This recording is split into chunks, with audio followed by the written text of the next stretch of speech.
বা হয়তো জানতে পারলাম। এবার আসলাম আমরা ভাইয়ার কাছে বা ওনাদের এখানে একটা মনে আপনার নাম? নমস্কার, আমার নাম অজিত কুমার শীল। আমি শ্রদ্ধাঞ্জলিপুরম চট্টগ্রাম জেলার সভাপতি। এবং 7বার 5বার রক্ত দিয়েছে আমাদের এই যারা সারথী আছে এরা। আমরা শ্রদ্ধাঞ্জলিপুরম চট্টগ্রাম জেলার পক্ষ থেকে তাদেরকে পুরস্কার ঘোষণা করেছি যে তারা যেন যে বেশি রক্ত দিতে পারবে দিয়েছে তাদেরকে, আর দ্বিতীয়ত আর তৃতীয়ত তাদেরকে। আসলে দাদা আপনাদের বিষয়টা আমার নিজেরও শুনে অনেকটা ভালো লেগেছে।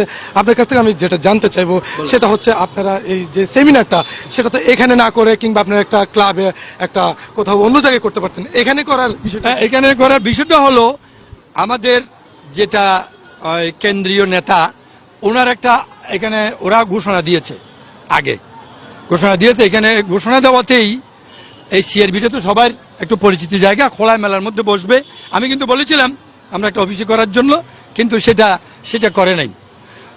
তো এখন সবাই আসছে, এই জন্যই আমরা এখানে করেছি। আচ্ছা দর্শক, যেটা আমরা জানতে পারলাম হয়তো খোলামেলা গ্রিনে প্রাকৃতিক বাতাস এজন্য এখানে করা, কিন্তু আমি যেটা জানতে চাইবো সেটা হচ্ছে কি এই সিআরবিতে আমি দেখলাম যে হয়তো অনেক মানুষ, তার মধ্যে আমি এখানে আসলাম 2 ঘন্টা হয়ে গেল, এর মধ্যে আসলে আমার চোখে কোনো একটা ওয়াশরুম পড়ে নাই। ওরকম একটা ওয়াশরুম কি এখানে প্রয়োজন আছে? আপনি কি মনে করেন? অবশ্যই ওয়াশরুমের প্রয়োজন আছে, আমি মনে করি এটা অবশ্যই আমি মনে করি এটা একটা ওয়াশরুম এখানে খুবই দরকার, একটা নয় কয়েকটা দরকার।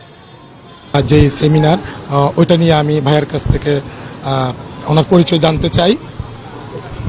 আমি পুষ্পেন্দু মজুমদার, সারাদিনজলি ব্লাড ব্যাংকের একজন স্বেচ্ছাসেবী। দীর্ঘ 3 বছর ধরে আমাদের এই সংগঠনে আমরা ভ্রাতৃত্বের বন্ধনে আমরা আবদ্ধ। এখানে হিন্দু, মুসলিম, খ্রিস্টান, বৌদ্ধ সবাই আমরা একজন আরেকজনের ভাই ভাই কাঁধে কাঁধ মিলিয়ে যাতে মানব সেবায় আমরা অবদান রাখতে পারি। কোনো মা, কোনো ভাই, কোনো বন্ধু, কোনো শিশু যেন রক্তের অভাবে মারা না যায়, সেজন্য আমাদের এই ব্লাডের কার্যক্রম। আপনি কিছুক্ষণ আগে জানতে চেয়েছেন আমার শ্রদ্ধেয় সভাপতির কাছে চট্টগ্রাম জেলার, উনি এখানে আমাদের এই সেমিনারটা কেন, আমাদের এই সেমিনারটা এই জন্য আমরা চাচ্ছি জনসচেতনতা। আজকের এই ব্লাড ব্যাংকের এই ব্যানারটা দেখে অন্যরা উৎসাহিত হয়, এটা কি, কেন হচ্ছে, কি হচ্ছে, সেজন্য আমরা এই উন্মুক্ত স্থানে এটার আয়োজন করেছি। এটা থেকে যেন মানুষ জানতে পারে আমরা সমাজকে কিছু দিতে চাই। এই তরুণ সমাজ যারা আছে বান্দরবান থেকে, যারা আছে সাতকানিয়া থেকে, যারা আছে লোহাগাড়া থেকে, যারা আছে কক্সবাজার থেকে এবং বাংলাদেশের প্রায় 17টা জেলা থেকে আপনারা এখানে আসছে।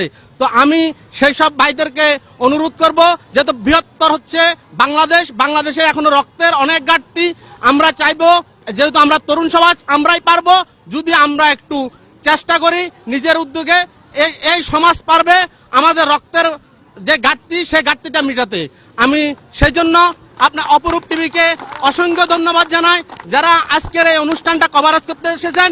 আমরা আপনাদের নিমন্ত্রণ করিনি, আপনারা মানব সেবার এই ব্যানারটি দেখে আমাদের কাছে এসেছেন, আমরা উৎফুল্ল হয়েছি এবং আমাদের কাছ থেকে আপনাদেরকে কৃতজ্ঞতা জানাচ্ছি, যাতে আপনাদের মাধ্যমে বাংলার প্রতিটি কোনায় কোনায় যুব সমাজেরা এগিয়ে আসে, যেন ব্লাড নিয়ে কাজ করার অনুপ্রেরণা যোগায়। মোহাম্মদ দিদার, অপরূপ টিভি, সিআরবি, চট্টগ্রাম।